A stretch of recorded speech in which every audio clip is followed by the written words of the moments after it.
예, 안녕하세요. 뽀글놈입니다. 반갑습니다, 여러분. 오늘 날씨가 굉장히 덥습니다. 여러분 건강 잘 챙기시고요. 오늘의 주제는 뭐냐. 좀 굉장히 불편한 진실에 대해서, 자폐아에 대해서 이야기를 할 겁니다. 참 비극적이고 가슴이 많이 아픈 이야기예요. 저도 이 인생을 살면서 굉장히 좀 무심해지고 막 그랬지만, 이거는 진짜 기가 막힐 정도의 이야기인 거거든요. 뭐 여러분들도 다 잘 아시다시피 자폐아 비중은 높아지고 있습니다. 한국에서 자폐아 비중은 높아지고 있고,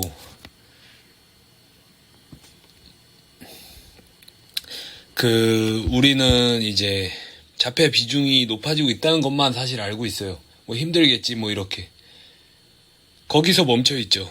왜 그러냐? 인간은 뭐 그런 존재니까. 인간은 원래 자신의 아픔만 공감할 뿐이지.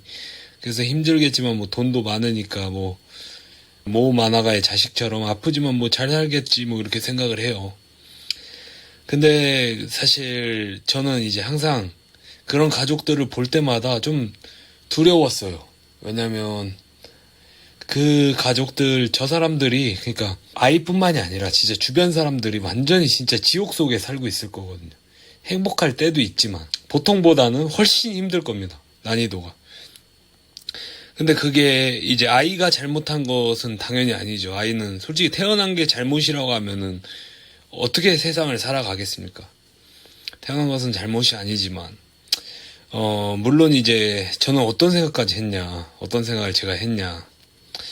물론 이제 책임을 지고 열심히 키워가는 부모도 있겠죠. 분명히.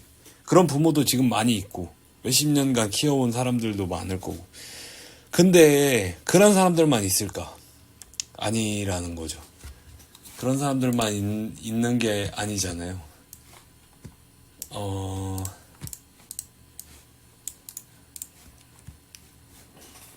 그런 사람들만 있는 게 아니고, 저기 그 아이를 이제 거추장스러운 걸림돌로 생각하는 그런 사람들도 있을 거란 말이에요. 분명히. 열심히 키워가는 부모도 있겠죠. 아이만 없었더라면 이라고 생각하는 사람들이 훨씬 더 많지 않을까라는 생각도 드는 거예요. 그리고 그 사람이 그 생각에 계속 빠져들겠죠. 계속 그걸로 들어가겠죠. 그리고 나서 아이만 없었더라면 계속 생각을 하는 거야, 그 사람이. 아이만 없었더라면 내 인생이 이렇게 되지 않았을 텐데, 막 이렇게. 근데 그렇게 하다가 결국 아이를 어떻게 해버리려는 그런 상황도 일어날지 모른다. 나는 그런 생각을 했어. 근데 그게 실제로 일어났다는 겁니다. 2010년, 그러니까 15년 전이죠. 지금부터. 그러니까 한의사인 아버지가 2004년에 낳은 둘째 아들을 네팔에 버려두고 왔다고 합니다. 네. 남자의 직업은 한의사고요. 옛날에 그거 기억나시나요, 여러분? 의사가 아이를 먼저 끝을 내고 나중에 일가족이 끝을 낸 어떤 의사의 사연과 뭔가 좀 맞닿아 있어요. 그러니까 그 사람도 의사고 이 사람도 한의사니까.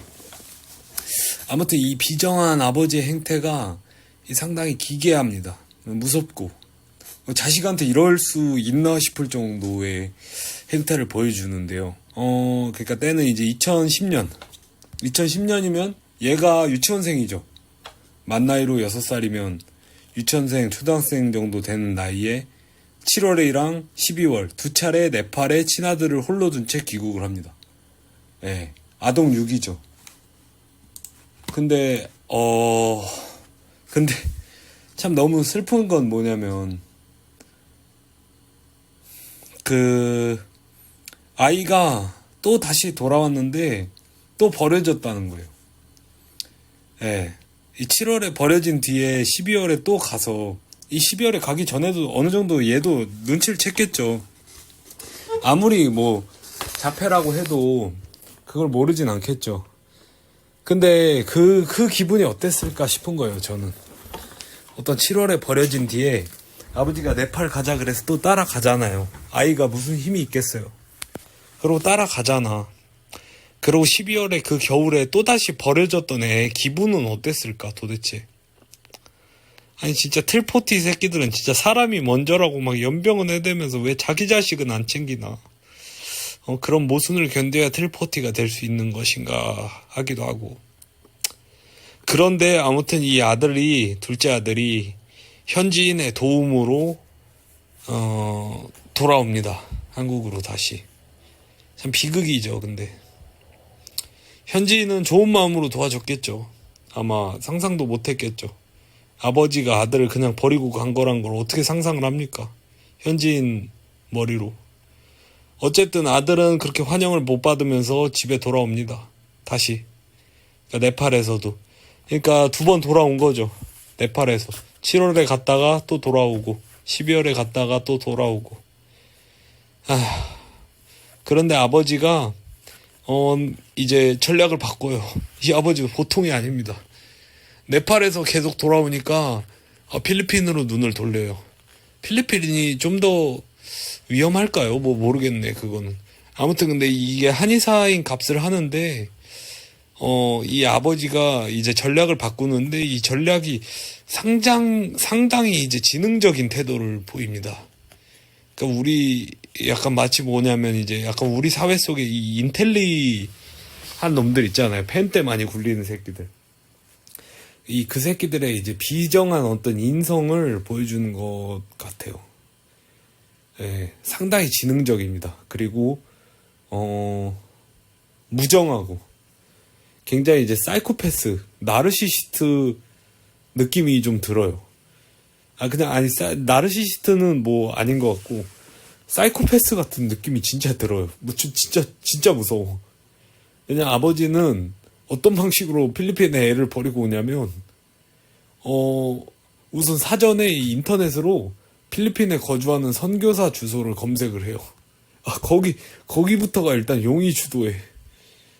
예, 그리고 아들이랑 같이 필리핀으로 가요.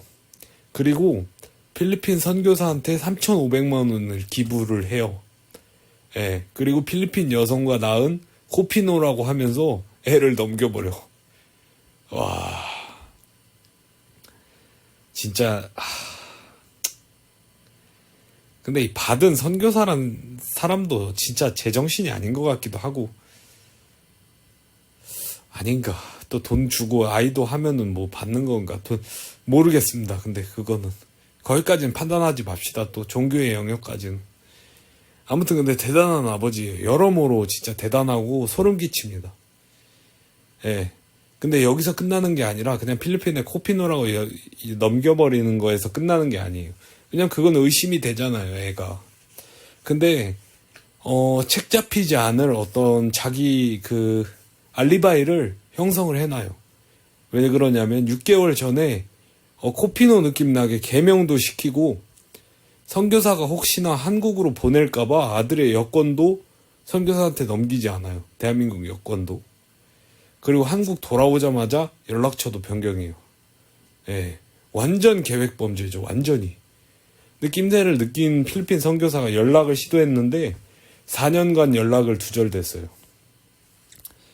그래서 이 애가 이제 결론은 어떻게 됐냐. 결국 아이는 이제 한국을 어찌어찌 오게 됐어요. 예. 하지만 부모도 연락을 받지 않고요. 부모도 거부를 하고 있다고 합니다. 계속 피하고 있고. 그리고 일단 무엇보다도 애가 굉장히 상처를 많이 받았겠죠. 이제 애가 완전히 진짜, 왜냐면 애가 그냥도 정상이 아닌데, 이렇게 해놓으면 애가 더 망가지지 않겠어요? 근데 아무튼, 근데 애가 뭐라 그러냐면, 진짜 너무 슬픈데, 애가 그 보호센터 쪽에서 상담을 받을 때 부모에게 가지 않겠다고 얘기를 했대요.